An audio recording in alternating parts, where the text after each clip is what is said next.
Hello, everyone. Harry here, Wednesday afternoon, where we anticipated having some results not in from the election, but not necessarily ones that would be pivotal, and that control of both houses would still be up in the air. Really fortunate to be joined by a great friend of the podcast and very savvy observer of Capitol Hill, especially Congress.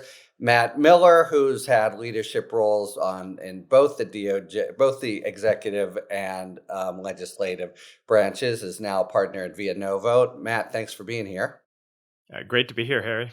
Um, so where to start? Let's zero in on the House because it was always going to be the case. I think that there were a handful of races that, based on vagaries of state law, were going to take a while to come through. How are you thinking it will look when the dust settles, and what does that portend for the McCarthy or whoever is speaker, and what we had anticipated might be a whole 2 years of torture for the administration? Does that change?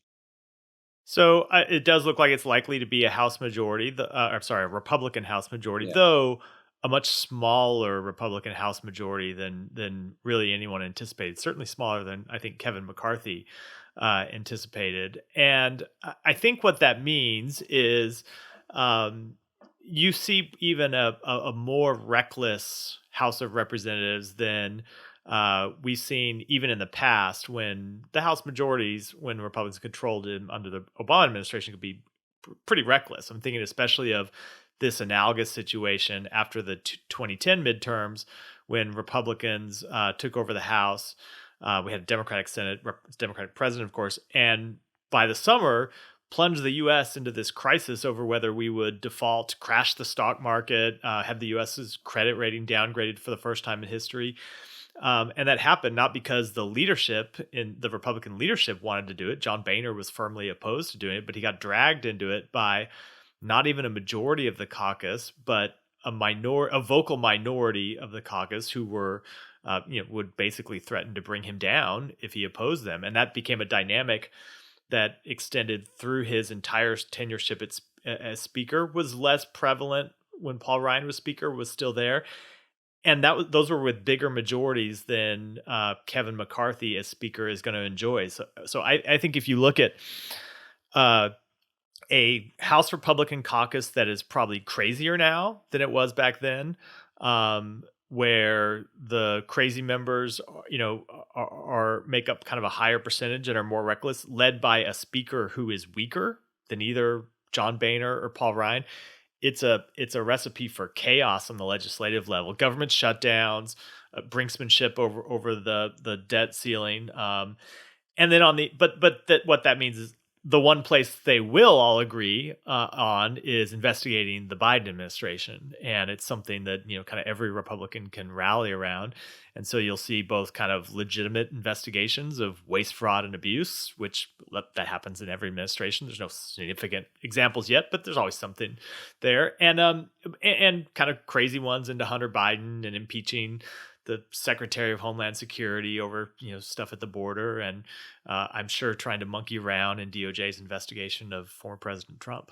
Yeah, and I remember, like, in your day, we had Fast and Furious and the like. But so this is kind of startling because I might have thought that the very thin, margins that McCarthy will have to work with would have portended fewer or less of a stranglehold by the MAGA crowd. I mean, are there not the equivalent of half a dozen, Joe Manchins who having just skated by, will try to resist, some of the crazy stuff, and therefore make it harder? Your analysis is it actually somehow the narrower margin empowers the Marjorie Taylor Greens of the world? Is that right?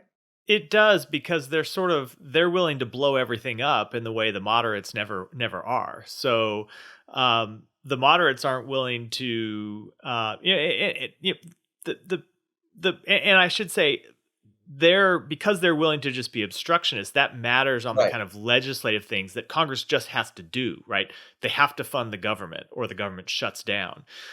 They have to pass a debt ceiling or the U.S. a debt ceiling increase or the U.S. defaults on its debt. And so the crazies always have leverage to just deny the majority votes. Now, look, maybe Kevin McCarthy will be a different speaker than we anticipate. And he'll just say on something like the debt ceiling or on funding the government through continuing resolutions, which are these bills they pass just to fund at existing levels for a month or 2 months or 3 months, or which you can do over and over again, that he'll let things pass with, 200 Democratic votes and 20 Republican votes. But John Boehner always lived by this: you have to have a majority of the majority to even bring anything up, and so that's where it would break down.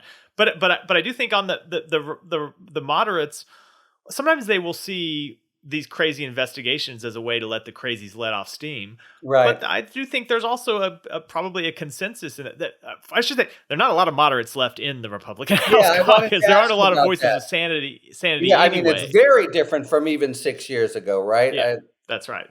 That's right. They've all kind of been driven out. Now, you have conservatives who are realists, right? Maybe moderate to conservative isn't the way to look at it. It's realist versus fantasist. And you have realists, someone like Tom Cole is an example, a Republican member from Oklahoma, very smart guy. But the realists don't see any problem with sort of wild-eyed investigations. They may draw the line at impeaching President Biden, but sometimes, when the crazy train gets rolling, it's hard to stop. On the debt ceiling, Matt, well, won't the rubber hit the road during the lame duck session, and won't there be earnest efforts to raise it then to get the hostage dynamic off the table? I think that would be incredibly smart to do. But for that to work, Mitch McConnell will have to go along with it, or barring Mitch McConnell, some other group you'll have 10 Republicans in the Senate who will get it to 60 votes to overcome a filibuster. So, is Mitch McConnell willing to take that piece of leverage off the table for himself and for Republicans down the road? Mm. Maybe, but that would be very unlike him.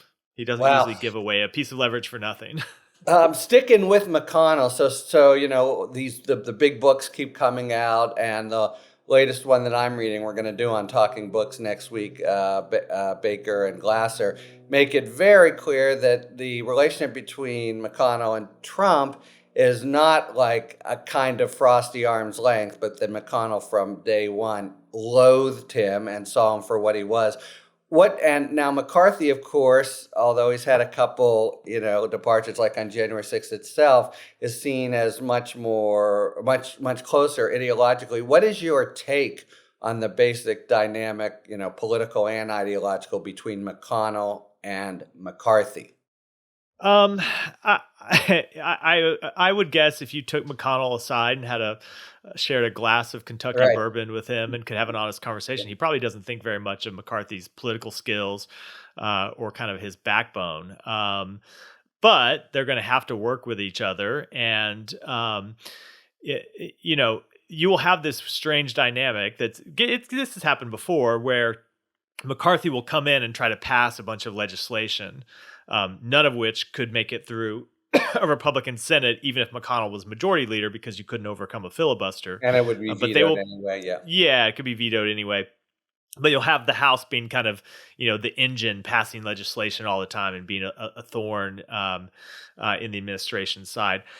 McConnell will, I would suspect, when it gets down to these, tough negotiations over the debt ceiling or over funding the government, that maybe McConnell is the person that the Biden administration can cut a deal with. Not that he's any friend of the Biden administration. Right. He's not by any stretch of the imagination, but he's at least an adult that realizes a shutdown of the government doesn't help Republicans. It just never does. Democrats always win these fights, I think, in my view, because voters don't think Democrats want the government to stop running. They think that makes more sense as a Republican position. So in the same way you saw McConnell had to come in several times in the Obama administration to cut a deal to sort of back the Republicans out of a cul-de-sac that the crazies in the House had walked them into, that dynamic could totally return. Got it.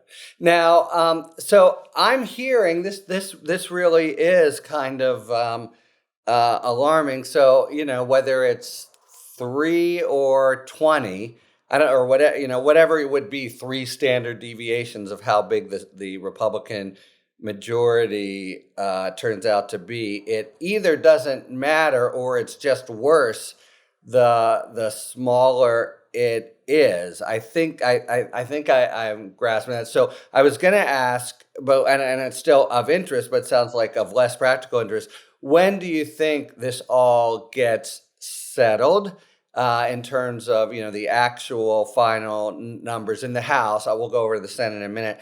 And does the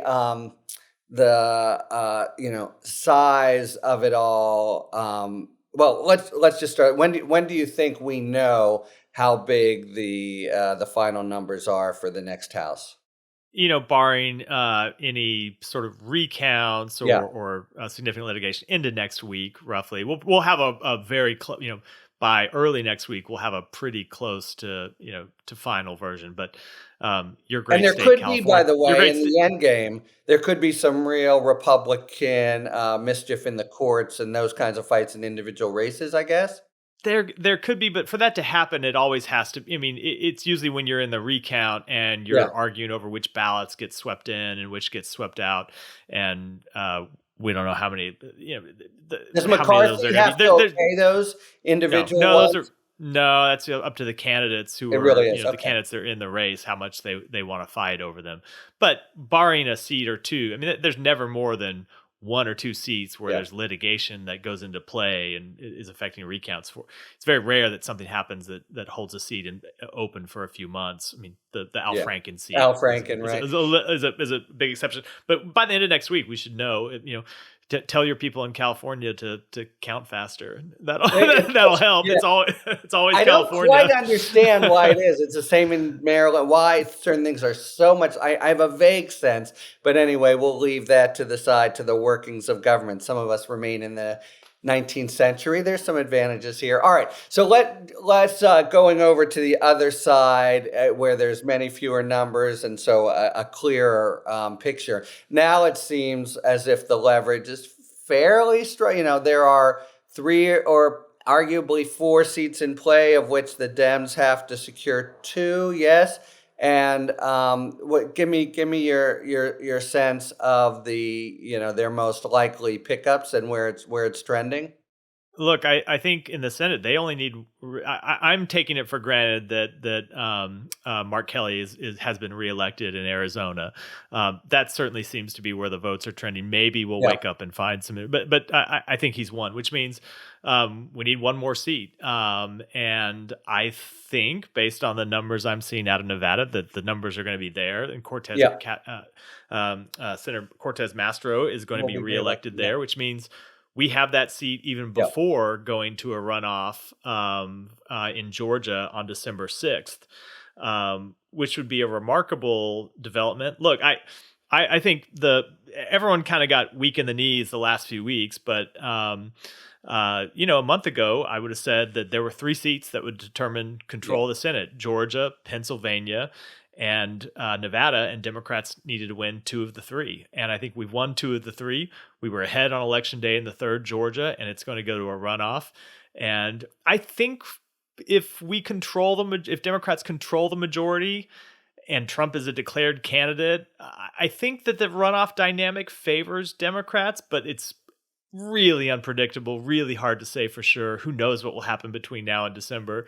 But the Senate would be secured even before I mean, that. I was going to say the same because there has to be a pretty significant, even if it's just 10% cadre of Walker voters who know 100% he's, a rogue and a know nothing, but all that mattered was Republican control. So if that's not on the ballot anymore, I think a lot of them stay home. And it doesn't take all that much for Warnock now.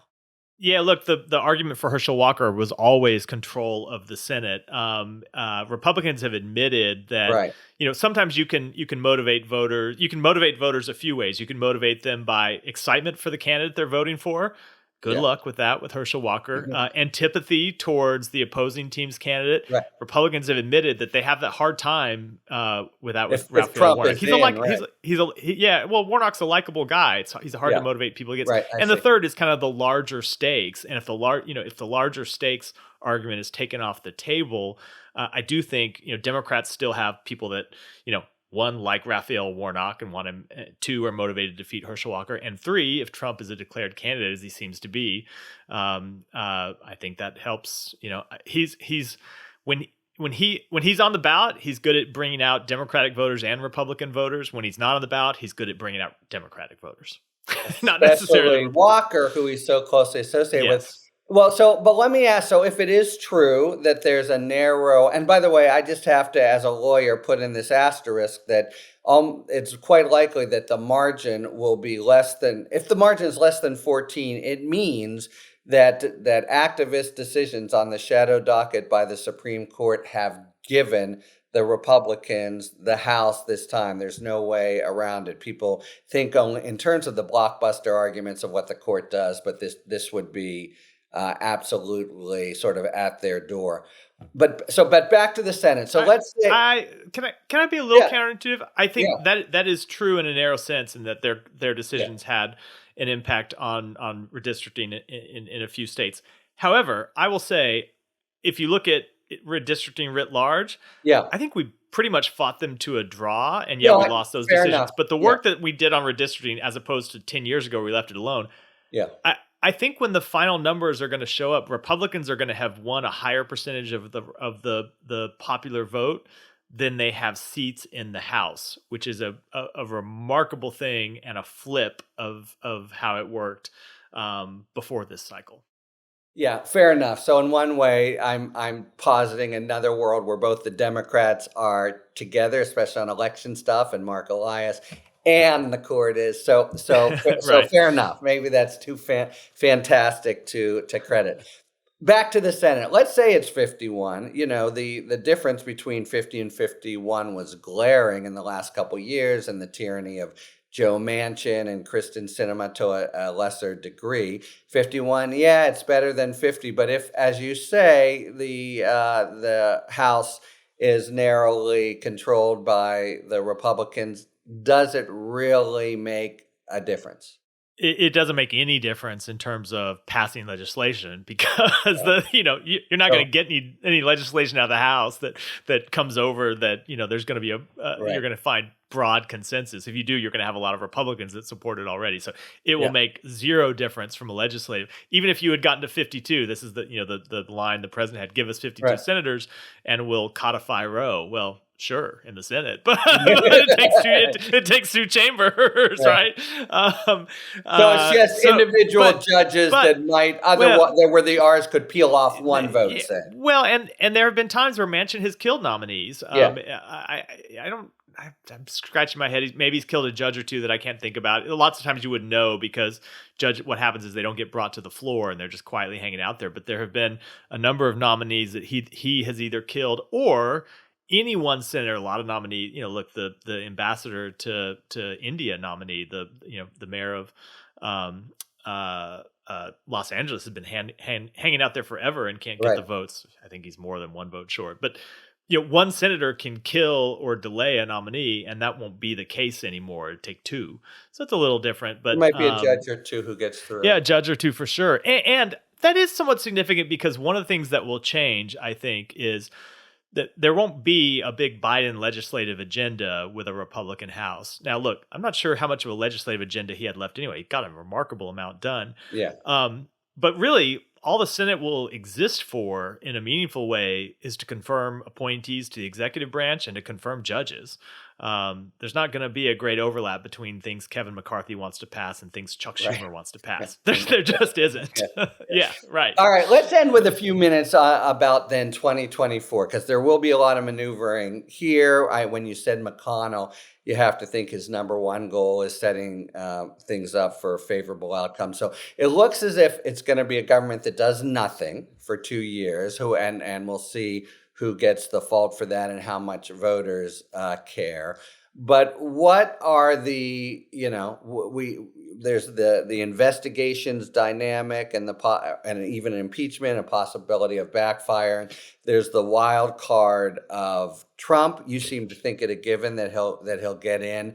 But what do you see as the sort of playbooks now? Let's say we're looking at 51 in the Dems in the Senate and a 10 vote advantage in the House, and all kinds of maneuvering, thinking about 2024. How do you see the playbook going, and do you have to do two different versions with Trump or without Trump? Let's start with the House, where I Yeah, think they will try to use their majority to launch investigations that they believe will weaken President Biden and make it harder for him to win re-election. And based on what they have said they want to do, I think it will backfire spectacularly. And I think Jim Jordan's committee will be, a committee to reelect the president. They by are the way, so Jim Jordan, focused. am I right about this? They can put whoever they want on judiciary. That Jordan's Yeah, gonna They can have all the crazies that Jordan that's wants right. on They can there. they can Yeah, do and it. that They can will do whatever they happen, I want. guess. Yeah. Yeah, that's right. That'll happen. Look, they are obsessed with Hunter Biden and will spend a ton of time investigating Hunter Biden and his dealings and alleging that the president had something to do with it. And number one, that's a massive opportunity cost, time that they don't spend or that they spend that the media doesn't cover investigating maybe real things the administration messed up.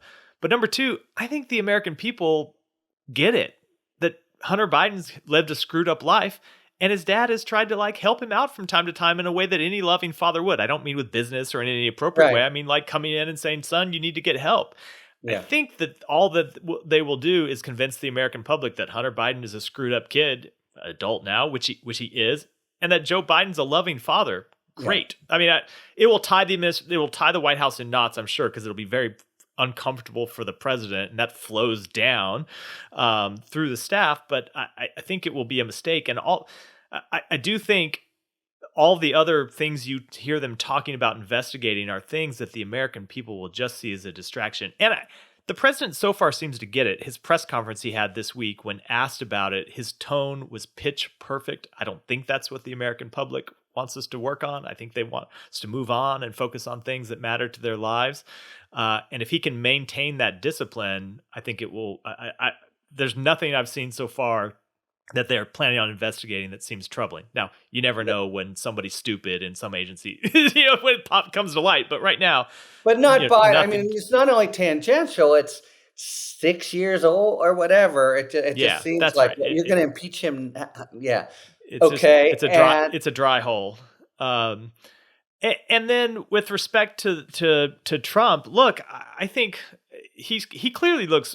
I mean, look, all the punditry is what a terrible night he had on Tuesday, and all Rupert Murdoch moving against him, and lots of other Republican politicians want to challenge him. But spare me. We've seen this before. The Republican base is still with him, and until they break with him, all the Republican politicians will come around. And I suspect they're not going to break with him yet, because he has the one thing he's always had, which he is crazier than every other person who would run on the Republican side. And if he gets in a place where, he has a bad day and DeSantis is up on him, he'll do something racist or something crazy that even Ron DeSantis isn't willing to do. And the Republican base will eat it up, because that's what's always happened. Remember the Muslim ban, which was, which he proposed in the middle of the campaign? That's his thing. And he knows that audience. I think the bigger dynamic, though, that's really hard to game out is the Justice Department. And I'm convinced, as I think you are, Harry, but you can obviously speak for yourself. I'm convinced he's going to be indicted over the mishandling of classified documents and probably obstruction of justice with it. And I assume that people at DOJ are looking at this the same way I am, and thinking, if we're going to do this, we have to move incredibly fast. Because the way the calendar plays out, let's say you indict him in February, he goes to trial, February, March of 2024.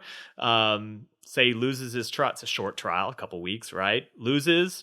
is convicted in the spring, gets sentenced sometime over the summer, the early fall? Does he have to report to prison sometime around election Yeah, day? no, I they mean, leave probably them get out appeal. pending The appeal. Yeah. calendar is really is really complicated and really unhealthy, but it only gets worse if you delay. So you have to go as quickly as possible. And what does that do if he's standing trial in the middle of a primary process? I don't know, and I think making any predictions that people say, Yeah, I "Oh, mean, that would help him with the base." I think it's foolish to make predictions about something that's inherently more singularity. unpredictable. This is now Yeah, my bailiwick, not yours, but I do think it's complicated. Larry Tribe had a big article yesterday why it'd be a disaster to have a special counsel, et cetera. But if you look at the letter of the law, being the reg, I think that's gonna be a hard thing for Merrick Garland to ignore. Though I do think, and from experience know that it won't be the kind of outsized delay people are talking about if there's a special counsel, but it'll be delay. And you're right that we're already dealing with a very narrow, margin of time. yeah. I think it'd be a massive mistake to do, not just for delay, but I think it would Wait, lend credibility to the argument that Merrick Garland has some conflict, which he doesn't, right. while appeasing no one. No one would be convinced that conflict was removed because you've appointed a special counsel. It also, I didn't read Tribe's piece, so I apologize if these are the same arguments. But Well, I also think it he would. doesn't I talk think it about would. if he's indicted. If he's indicted, Yeah. I don't. Merrick Garland's job's on the line. If he's the direct opposing candidate, it strikes me as in a dweeby lawyer way, and that's a big Mm. part of Merrick Garland as a conflict. But and now what? But tell me why you think there's no conflict if he's running against Merrick Garland's boss, Well, first of all, the special counsel doesn't remove the conflict because Merrick Garland is still, unless he the outsources the decision maker. approval Yeah, of the special counsel, he's still yeah, the decision maker. And I yeah, think he ought to be the decision maker. Something this is yeah. the thing about this decision, it's not just a legal question. There Yes. are political and democracy questions that are interlaced with it because he's an active candidate for the presidency. And you have to think about how can I do this in a way that doesn't impact the election, or maybe it takes into account the election. And that decision really ought to be made by the person who is the most political accountable actor at the Justice Department, Yeah. someone who testifies before Congress and appears Yeah. before the press, and that's the AG. All I right. also think, by the way, yeah, we won't waste time. We'll do Well, this on yeah, a all regular fair. Talking Feds. But let's double back to your strike zone. Tell me your happiest moment and most depressed moment from Tuesday night. um, I will say, my happiest moment. I am really proud to be in the political party that is big enough and constitutes Gretchen Whitmire, Raphael Warnock, John Fetterman, three very different people, three huge rising stars in the party, three incredibly talented politicians, all of whom are just kind of real regular people, right? None of them polished. Not to denigrate some of the, I won't name them, So I but notice the more you're not polished mentioning politicians. Newsom. So Yeah, and Newsom seems more a that's funny. polished guy. I No, like, fair yeah, enough, right? and I I like mean, Newsom, Newsom but look, versus Fetterman, big difference there, right? yeah, yeah, that's right. I like Gavin Newsom a lot, but look, I think there is a real depth of talent in the Democratic Party. You could throw Josh Shapiro in as well, more on the polished side. A real depth of talent in this kind of, at the governor and the senatorial level that the party has not been given enough credit for. People like, Yeah. oh, what are we going to do when Joe Biden leaves?